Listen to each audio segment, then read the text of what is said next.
DJ tractor. मिथुना नगर में बिक्कू मुन्ना कहकर दो भाई रहते थे। उनका माँ पिता मरने के बाद उनका पिताजी ने लिखा वसीयतनामा के अनुसार संपत्ति को आपस में बांटेंगे कहकर सोचे।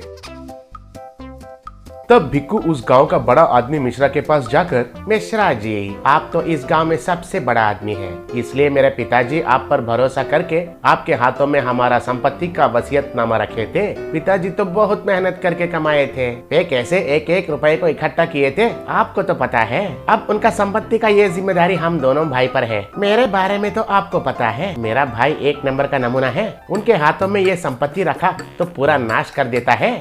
ठीक है, फिर मुझे क्या करना चाहिए?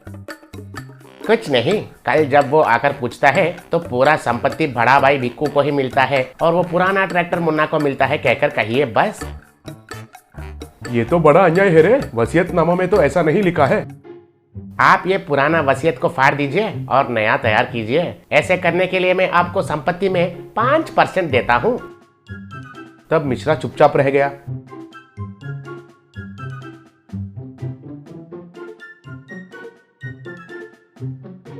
अगले दिन दोनों भाई आकर मिश्रा के सामने खड़े हो गए। सूटकेस से नया वसीयत को निकालकर, मिश्रा, क्यों रे, आप दोनों को मेरे ऊपर विश्वास है ना? हाँ, है मिश्रा जी। ठीक है, फिर तो सुनिए, पूरा संपत्ति बड़ा बेटा भिक्कू को और मुन्ना को तो वो पुराना ट्रैक्टर देने के लिए कहा था तुम्हारा पिताजी। तब हैरान होकर मुन्ना, क्या पिताजी ने ऐसा लिखा था? ठीक है, वे ऐसा लिखा है तो उसमें जरूर कुछ मतलब रहता है, कहकर वो पुराना ट्रैक्टर को लेकर चला गया।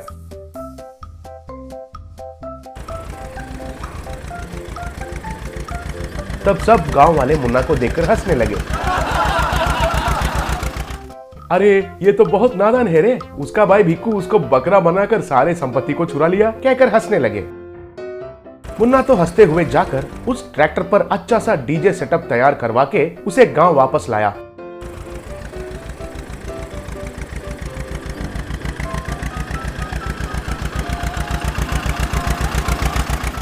तो लोग उसे देखकर हैरान रह गए। अरे वाह, बहुत बढ़िया बनाया है मुन्ना, डीजे ट्रैक्टर, हमारे शादी में डीजे लगाओ डीजे। ठीक है भैया, लेकिन थोड़ा खर्चा ज्यादा होता है। कितना भी खर्चा होने दो, कुछ भी नहीं होता है।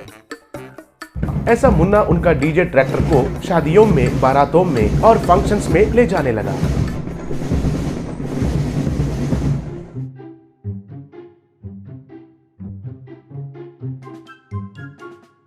ऐसे धीरे धीरे सक्सेस हो रहा मुन्ना को देखकर एक दिन बिक्कू से मिश्रा, अरे बिक्कू, देखा तुमने उसे अन्याय किया, लेकिन भगवान तो उसे न्याय कर रहा है। धीरे धीरे वो सक्सेस हो रहा है, उसके साथ भगवान है। घंटा है उसके पास, उसे कैसे गिराना है ये मुझे पता है, कहकर कुछ शोर को मुन्ना के घर भेजा। वे जाकर धीरे से उस डीजे ट्रैक्टर को चुराए और उसे टुकड़े टुकड़े करके फेंक दिए। सुबह उठकर देखा तो मुन्ना को वो डीजे ट्रैक्टर दिखाई नहीं दिया। तब घबराते हुए मुन्ना, अरे बाप रे, मेरा डीजे ट्रैक्टर को किसी ने चुरा लिया है। आज तो मैं पुलिस ऑफिसर का बेटी का शादी में जाने वाला हूँ, मेरा इज्जत चले जाएगा, अब क्या करना है? सोचकर सीधा पुलिस के पास जाकर, सर, मेरे डीजे ट्रैक्टर को किसी ने चुराया है सर। शाम में आपकी बेटी के शादी में मैं डीजे नहीं लगा सकता हूँ सर। अरे ये तुमने क्या कर दिया? ऊपर से तुम्हारा डीजे ट्रैक्टर अच्छा रहता है और चाहिए तो चाहिए कहकर मेरा दामाद जिद पकड़ा, इसलिए मैं सबसे पहले बुकिंग भी किया था। ठीक है, तुम्हारा डीजे ट्रैक्टर में कोई जीपीआरएस का सेटअप है क्या? उसे ट्रैक करते हैं। ऐसा कोई सेटअप नहीं है सर, अगर आपको कोई आपत्ति नहीं है तो मैं मुंह से बीट बॉक्सिंग करता हूँ सर, बिल्कुल डीजे जैसा रहता है सर। तब गुस्सा होकर पुलिस ऑफिसर, अरे मैं अब बहुत गुस्से में हूँ, मुझे और भी सताया तो गन निकालकर शूट कर देता हूँ। जाओ, जाकर क्या करोगे मुझे पता नहीं है, शाम तक तुम अपने डीजे ट्रैक्टर के साथ दिखना। तब मुन्ना रोते हुए जा रहा था तो उधर उनको एक स्वामी जी दिखाई दिए। क्या हुआ बेटा, क्यों रो रहे हो? क्यों स्वामी जी, मुझे इतना मुश्किल आ पड़े हैं। बहुत संपत्ति रखकर भी मेरा पिताजी मुझे ये पुराना ट्रैक्टर दिया, ठीक है कहकर उसे डीजे ट्रैक्टर जैसा बनाकर जी रहा हूँ। अब उसे भी किसी ने चुरा लिया। अब शाम में उस पुलिस ऑफिसर का बेटी का शादी में डीजे ट्रैक्टर नहीं रखा तो वो मुझे मार देगा कह रहा है, इसलिए मैं खुद मरने के लिए देख रहा हूँ स्वामी। देखो बेटा, इधर आओ और देखो कहकर एक मंत्र पड़ा, ओम जमकु जमा लस्कुटफा। तब टुकड़े टुकड़े हुआ डीजे ट्रैक्टर के टुकड़े आकर फिर से जुड़कर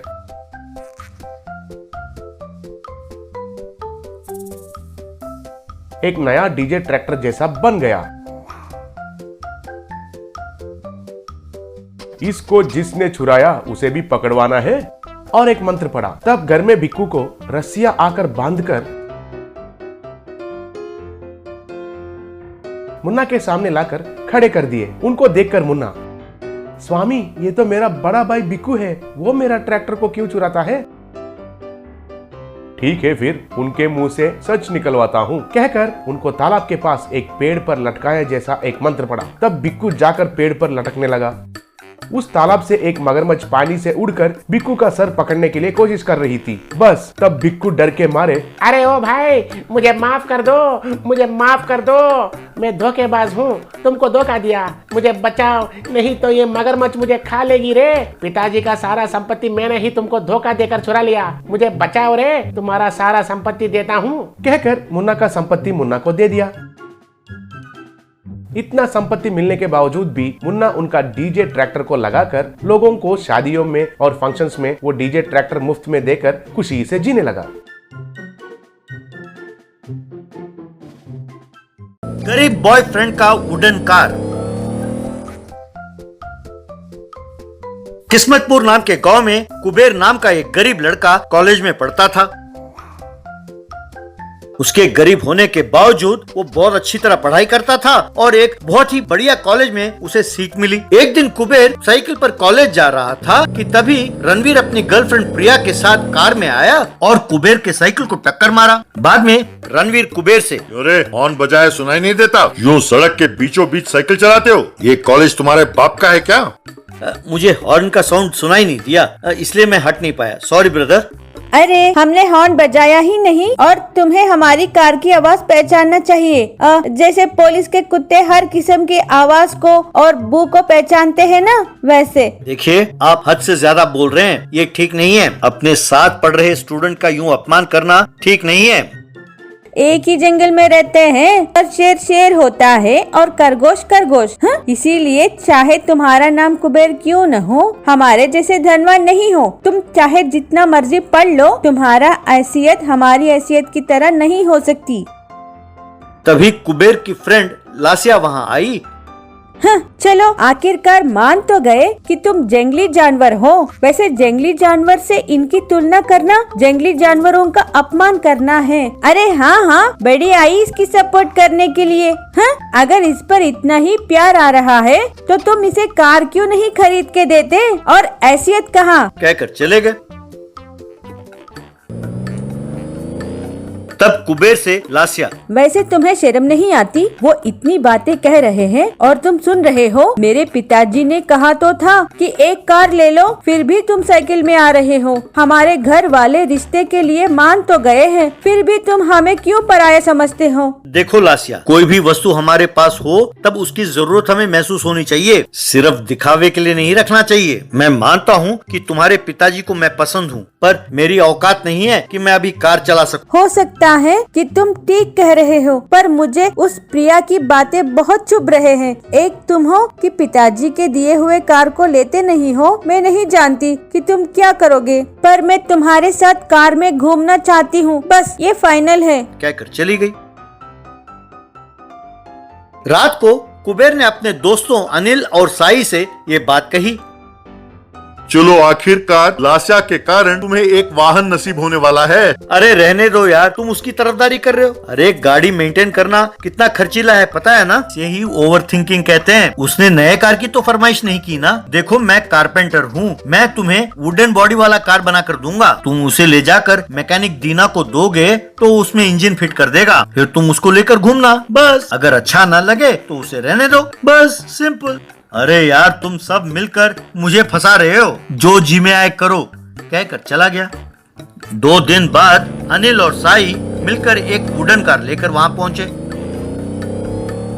ये देखकर कुबेर, अरे यार, इस कार को साइकिल के पहिए फिट किए हैं तुम दोनों ने। हैं? क्या ये वजन खींच पाएगी? See mister, don't underestimate the power of a cycle tyre. ये सिर्फ तुम्हारा वजन नहीं, तुम्हारे फैमिली का वजन, तुम्हारे गर्लफ्रेंड के फैमिली का वजन भी ढो सकता है। तुम चाहो तो इसे कॉलेज ले जाकर देखो। तब कुबेर उस वुडन कार को लेकर कॉलेज गया लास्या के पास।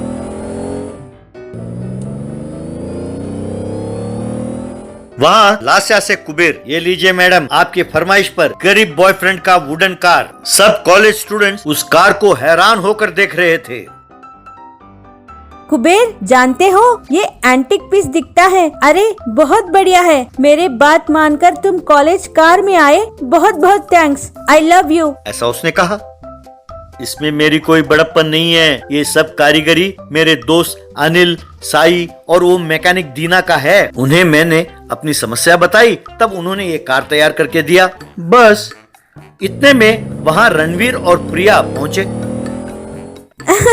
अरे वाह, एक दूसरों की बड़ाई करते जा रहे हैं। यहाँ पे ये महाशय घटिया कार लेके आए और ये मैडम जी तारीफ की पुल बांधे जा रही हैं। एक बात बताऊं, इस कार के प्याज भी नहीं मिलेंगे, हाँ? क्योंकि इसमें लोहा तो है ही नहीं।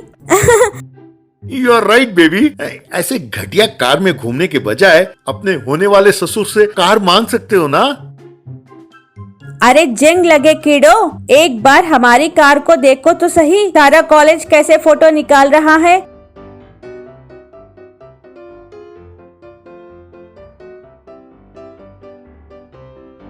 ये काफी है ये जानने के लिए कि ये गाड़ी कितना सक्सेसफुल है। तुम्हारा पास ये 50 लाख की गाड़ी है, पर कोई इसकी परवाह करता है क्या? ये फालतू के बकवास छोड़ो और पढ़ाई पर ध्यान दो, नहीं तो भीख मांगना पड़ेगा। कहकर लास्या और कुबेर कार में बैठकर चले गए।